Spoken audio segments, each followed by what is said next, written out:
SmartPak fans, after a couple months hiatus, we are back with another Ask the Vet video. I'm SmartPaker Sarah, and Dr. Lydia Gray is our staff veterinarian and medical director here at SmartPak.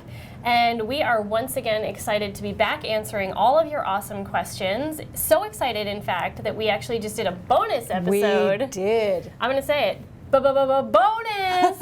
And so that is out and live, and you guys should watch it because it's awesome. We picked some of our favorite questions that never quite made it to the top. Poop was picked as Lydia's favorite thing to talk about ever. So if you want to find a way to get her voting for your question, ask questions about poop. There you go. And so we hope you guys had a great holiday season. We hope your New Year's off to an awesome start. And without further ado, I would love to jump into these questions. But I do want to let you guys know, if you have a question and it's not answered in this video, you should check out the playlist where we break out each question individually, because we have answered many questions. Yes. And I actually picked my favorite bonus question because she called out that she had watched every single individual video, which is very impressive. So check out that playlist if you guys have any horse health questions, because there's a chance that we've already touched on it. Without further ado, first question of 2018. Excited. Asked by Louise H. on YouTube. And Louise is wondering, is corn oil good for horses? I've seen people put corn oil in their horses' feed. What are the benefits? I am so excited this question got voted to the top, because at my barn when I was a kid, we used to feed corn oil. And now I'm glad I don't anymore. And lots of barns still do. I mean, I'm not surprised that she's seeing people do this. It was always sort of the go-to oil, but now we have lots of not only liquid oils, but solid products. Which are a lot less messy. Yeah, so the reasons, let's go first for the reasons you would feed it. And I'm gonna back up and say, why would you feed fat in general, not just the corn oil? You feed fat for calories, for energy. Say you have a horse in heavy work, or that is a hard keeper and he just can't maintain his weight and energy with just hay and whatever concentrates you give him. So fat is a very calorie dense nutrient. There are some conditions like PSSM where we found that when you provide fat as a fuel, they seem to do better movement wise. Their muscles appreciate that. Now we're getting more specific. There's specific kinds of fats, omega-3 fatty acids, that have been shown to support really healthy skin. So horses that have sweet itch seem to do better when they have omega-3s on board. That's the problem with corn oil. Corn oil, as you know now, is really high in omega-6s and low in 3s, so the balance is skewed. The problem with that is the 3s tend to support pathways and processes in the body that cool and calm things down, and 6s tend to be exciting and get the body all ramped up, and we don't want to do that, because it's not just the skin, it's everything. It's joints, it's muscle, it's digestive system. Those omega-6 pathways are, I'm just going to go ahead and say it, they're on the inflammatory side. They lead to inflammatory mediators and cytokines, and the omega-3s don't. So we've gotten away, we still use fat, but we've gotten away from corn as the source of it, because that ratio is about, I've seen anywhere from 1 part omega-3 to 60 parts omega-6, even 80 parts omega-6. And we look at pasture as the ideal ratio, and it's 4 parts omega-3 to 1 part omega-6. So it's like opposite. Omega-3s, omega-6s in pasture. Yes. And then corn oil is like this. Yes. So the opposite way It's not what you want. very hard to come back from that skewed of a ratio. Yeah. So your choices for then a healthy fat would be flaxseed, chia seed, 2 of the most highest levels of omega-3s in plants, fish oil. But the other side of it is, what form of fat is convenient for my horse and tastes good? Sometimes oils in the summer can go rancid if they're not stabilized properly, and in the winter they can get thick and hard to use. And so a lot of people have gone to solid fats, and not like a chunk of fat. I don't mean that. I mean like a scoop of Crisco. Yeah, no, I mean like the word is prilled, and they're tiny, tiny little granules of fat. They have a little bit of flavoring in them, and they're quite tasty, and they're convenient for everybody to use. And so A lot of people Around have gone here, to we that. affectionately call them greasy fat pearls, which, how does that not sound appetizing? But horses do love the taste. Yeah. A lot of people, I think, wonder why there aren't more pelleted fat products, because, you know, that is always a challenge, especially with hard keepers. A lot of times they're picky eaters, and that's part of what makes them a hard keeper. But fat is just hard to pellet. Well, you said it, greasy. Things that are greasy don't stay in formed pellets. They just fall apart. So we can prill them into the little pearls, but it's very hard to make a larger pellet-like structure that holds together. Yeah. Fortunately, we have several powder-based, pearl-based fat products that have terrific reviews, both in terms of palatability. So you guys can read reviews from horse owners right on our website. And now for a second question, Louise H. on YouTube. Is it the same person? Yes, the same. Has now asked 100% of the questions for 2018 so far. Is removing wolf teeth necessary? When should it be done? I was going to bring a prop for this. Ooh. I was going to bring Newman's wolf teeth when he had him taken out as a baby. And so, do you have them on a necklace? No, I do not. No. Well, my husband will be disappointed to hear this about you. So wolf teeth are sort of a vestigial tooth. It means they don't serve a purpose or a use anymore, and they sit right in front of the big cheek teeth, or the actually premolars. And they can be of a variety of sizes. Sometimes they don't even erupt or come out of the gum. Sometimes they're little bitty teeny tiny. Sometimes they're big. They can be right up against that first cheek tooth, or they can be a little bit in front of it. Ooh. So depending on where they are. Now the reason we took them out of Newman is he's got kind of a small but fleshy mouth. Okay. And so his lips, his tongue, his gums, everything is just sort of big and full. And even before we put the first bridle in the bit in his mouth and bridle in his face, there was tissue pushing on his rather sharp wolf teeth, and you could tell it was already bothering him. And we said, you know what, we know this is going to be a problem. Let's take these out before he gets a bad habit of like head tossing or avoiding the bit or not going on the contact or something. So that's why a lot of people do it, because they want to avoid a horse reacting in a painful manner and then causing riding or performance problems. A lot of racehorses do this. But it's not something that is routinely done, like I have to do it. It's check not the across box. the board necessary. It is not. It is something that you discuss with your veterinarian and dentist if they're different people. And if you do it, a lot of times, like I did them in practice when I was castrating a colt at like 5 and 6 months of age, because they were already under general anesthesia and they were down, and I could access them and it wasn't painful. So, but some people wait till they are a problem, so the horses are a little older. Okay. But it's on an individual basis. Okay. Our third question was submitted by Louise. Nope, it was not Louise. Our third question was submitted by Ruby, but also on YouTube. What are good ways to cool down a horse in the winter after a hard ride so they don't colic or get chilly overnight? This was interesting because as soon as this question it was getting voted to the top, a magazine came out with the answer. Oh, I know. So I'm like, my work is done. And I'll tell you what it is. It's the January issue of Western Horseman magazine. And he tells you why it's important. She mentioned risk of colic. He talks about muscle soreness, even respiratory disease, because they're breathing hard in the cold air, breathing fast and deep. And so he has 4 tips for cooling a horse out. And it's really just the first one that applies to her question, was like, how do you cool them out, right? How do you cool down after a hard ride in the winter? So he recommends walking for about 20 minutes or until the hair is dry. Ooh, a long time. Yeah, and it a little bit depends on, well, a lot depends on what you did in that work. Now, sometimes, for a lot of people, sometimes the winter work is not as vigorous or intense. Because you as a rider are cold, and maybe your horse isn't feeling it, and it's not show season, so you're just trying to get out there and do a little schooling, keep them conditioned and maintain what you have, but not like go on. So but if you do an intense work, let's say you do a lot of loping or cantering or even jumping or whatever, then you need to, for sure, not stop, but slow down to the next gait, the trot, and then the next gait, walk. Why?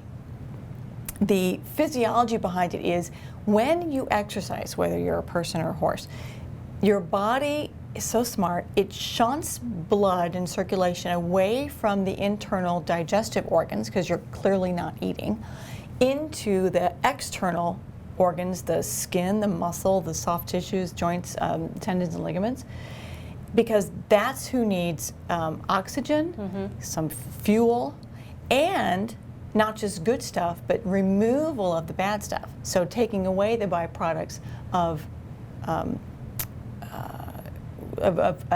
exercise and work. And when you stop exercising, then you have to show your body it's time to shunt the blood away from the external back to the internal. That's why they say don't swim for like an hour after eating, or they even say with horses, and he's got it here, don't feed grain within like an hour after working. Hay is okay. One thing he does say is, and this is a myth we can bust, provide water. Horses will drink the most when they're hottest, that's when they're thirstiest. Thirstiest? I think that's the word. Most thirsty. Most thirsty? Yeah, most thirsty. So let them drink. And the temperature doesn't matter. It can be cold, warm, hot, but offer them water right then. You don't have to wait until they're cooled out. Right. They can drink right then. And that's when they're most apt to drink. If you wait till they're cool, they'll be like, meh, I don't need to drink now. Yeah. But they do. They do. Yeah. They do. They're, for whatever reason, their internal thirst mechanisms don't work that way.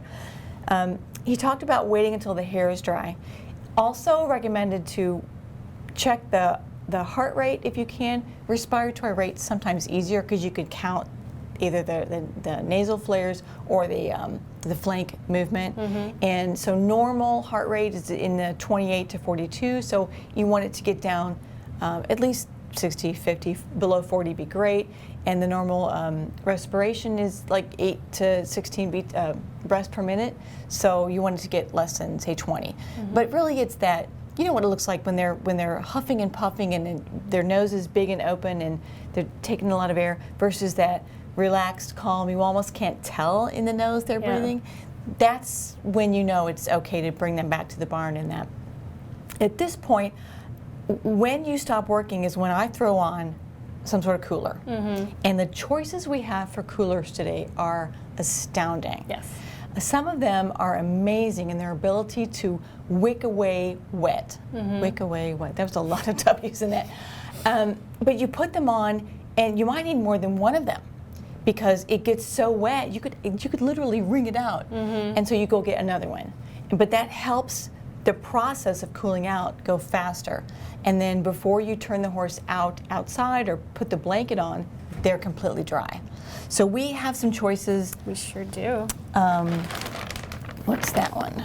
WickSmart. WickSmart. I haven't used this one, but just reading about it, unique patent pending cooler. Gets your horse dry where it counts. I think this would be, that's my next purchase, is to get one of those. Yeah. All right. 'Cause Lucky it sounded you, great.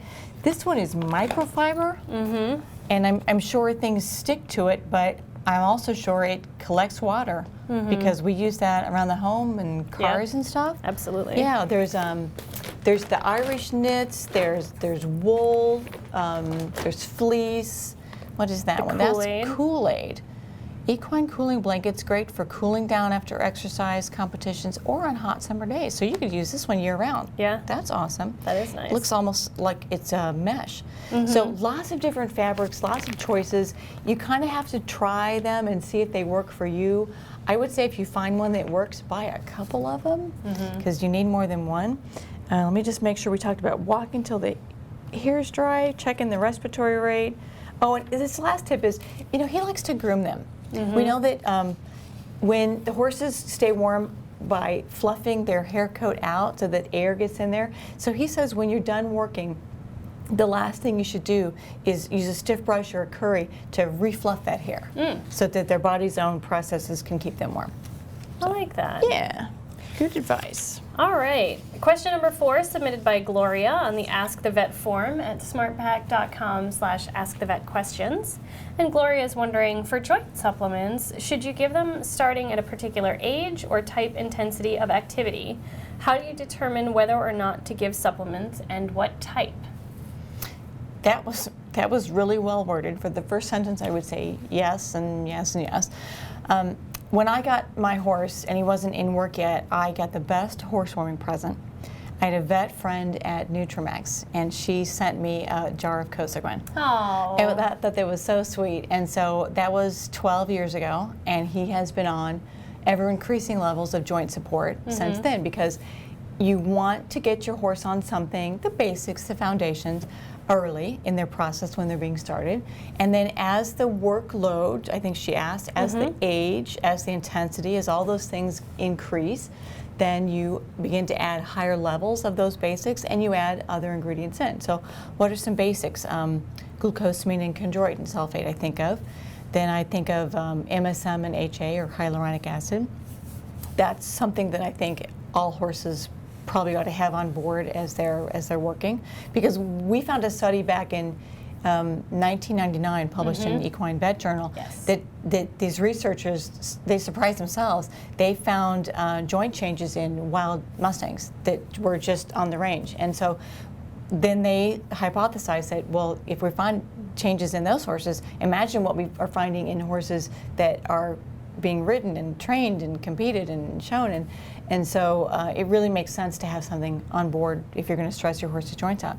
The next things I think I see and I recommend in joint support are like, when you're at the stage of moderate to heavy to intense work, is get something for the soft tissues. So now we're talking about collagen and about silica. And then for the horses that are like the elite athletes, the ultras, or is things like resveratrol is super hot now as an antioxidant. Turmeric also has some antioxidant. ASU is a big one. So, and then for the older horses, so now we've gone the whole gamut. We're getting to the sunset years. We begin to throw in some herbs, the devil's claw and the yucca and the boswellia, those kind of things. So it absolutely depends on age and workload intensity and those things. And I believe that given the research in the Mustangs, that horses that we are stressing with some unnatural horses need some support. It's on us to do that. Yeah. There's a Chinese proverb that I actually really like when I think about joint supplements, and also things like hoof supplements. And it's, the best time to plant a tree was 20 years ago. The second best time is right now. Yeah. And so it's great to be able to start joint supplements as early as you can when you first get your horse. If you have a very nice friend who gets you a joint supplement and gets you on the right path. But it's never too late. It's never not a good idea to start a joint supplement for a horse that you're working or that you want to see be or just comfortable. Maybe you just bought one and he's already going. So yeah. It's always a good time. Last but not least, Handbed on the SmartPak blog, which is blog.smartpak.com, asked, what is the difference between regular colic and impaction colic? Is one more bad than the other? This is interesting. I don't know what regular colic is. I don't either. I'm just going to go with this. Although this is also a question I really like because it's a little bit related to poop. It's true. That is very true. So let's start at the beginning just so that everybody's on the same page, and colic is abdominal pain. The AAEP, or the American Association of Equine Practitioners, recognizes 3 kinds of colic, 3 categories, I should say, or classifications. One is the intestinal dysfunction, and that's where the impaction fits in. Also included here would be gas colics, the spasmodics, the ileus, which is just not, where the intestine is not moving for whatever reason. The next category is intestinal accidents.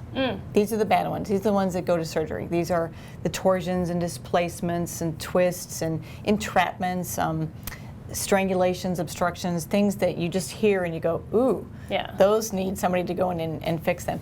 And then the third category is your general, your other, and it's things like just inflammation, infection, parasites, sand and stress, medication sometimes can lead to colic. So I don't know where regular colic fits in one of those. When I read it, my thought was like, okay, regular colic is probably just like, oh, he's a little colicky, give him some Banamine, oh, now he's fine. So maybe mild would be how I would, And probably gas colic. Yeah. Most commonly, yeah. I would think. Walk them around, put them on a lunge line, and then celebrate when they poop. Yeah. It's that one. and so her question was, how are they different? How is regular colic and impaction colic different? Is one worse? Well, so the mild colics that are resolved on the farm with a little bit of help, maybe your vet didn't even have to come out, would be classified as medical. And then the ones that don't get better with even the veterinarian support, like the pain, we can't control the pain. Maybe they're going into shock, they're having cardiovascular issues.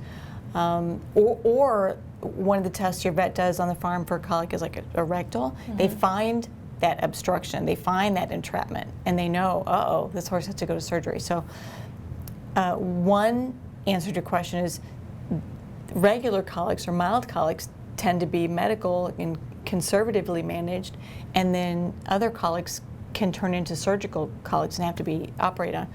The other is the risk factors. We know there are some things that lead to colic or increase your horse's chances for developing colic. There's some specific ones like coastal Bermuda hay, which is a hay that is common in the southeast parts of the U.S. That can lead to a very specific kind of impaction colic in the section of the small intestine called the ileum. So if your horse had an ileal impaction and you were feeding coastal Bermuda hay, your veterinarian is probably going to say, let's try feeding something else. Same with any kind of coarse, poor quality hay. Some people feed even straw because they want to give their horses chew time and gut fill, but they can't have the calories. And boy, that can lead to a case of impaction, as can dehydration or not drinking enough water. Can you explain what exactly impaction is?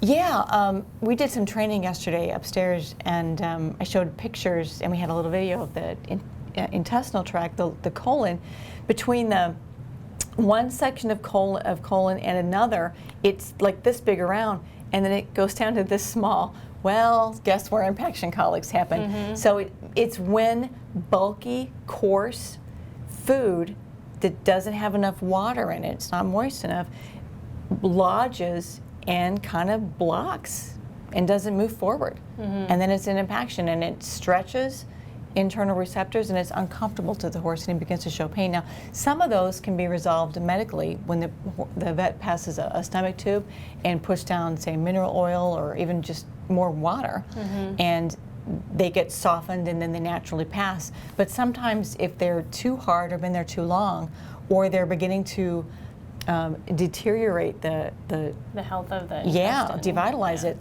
cause a lack of blood flow, then it's time for surgery. So it's entirely possible that a mild impaction could look like a regular colic if you give Banamine and then everything relaxes and it passes through and then the horse is fine. Correct. But a more severe impaction could be all the way up to surgical and life-threatening. So. And I always recommend people call your vet every time you see a horse acting uncomfortable. Don't wait, because time is of the essence as far as survival. All right. And for anybody else who is worried about colic, I would encourage you guys to go onto our website at smartpak.com/colic risk quiz. We have a quiz where you can get a custom assessment of your horse's own colic risk based on factors like what type of hay you feed, how well hydrated your horse usually is, and a whole list of other proven colic risk factors. Right. And then, of course, if you want a little extra peace of mind, I always want to make sure people know about CustomerCare, which is a free colic surgery reimbursement program that's paired with a digestive health supplement and a veterinary wellness program, a vet-directed wellness program. You guys can learn about that one at smartpak.com/CustomerCare. And that's all we have. We did it. We did our first 2018. Yeah, first video of 2018, first monthly video, because of course we did the bonus episode. So thank you guys as always for submitting your questions. If you're watching this video and you have a question, you could get it answered in the next video if you submit it for the March episode on YouTube, Facebook, Instagram, Twitter, blog.smartpak.com, smartpak.com/askthevetquestions. Any of those places, use hashtag AskTheVetVideo so we can keep track of your questions. Right. And as long as we receive it before February 8th, you'll be in the running for the March video. And then subscribe to our channel and all our social media feeds so you can see when it's time to vote, because then you vote your question to the top, you recruit your friends and family, and anybody else you can get to Anybody click with those a votes. thumb. That's exactly right. And get those votes in, and we hope to answer your question. If you had your question answered in this or one of our previous videos, you are eligible for a SmartPak gift card, so you can email CustomerCare@smartpak.com for those. Thanks as always for asking the vet, and have a great ride.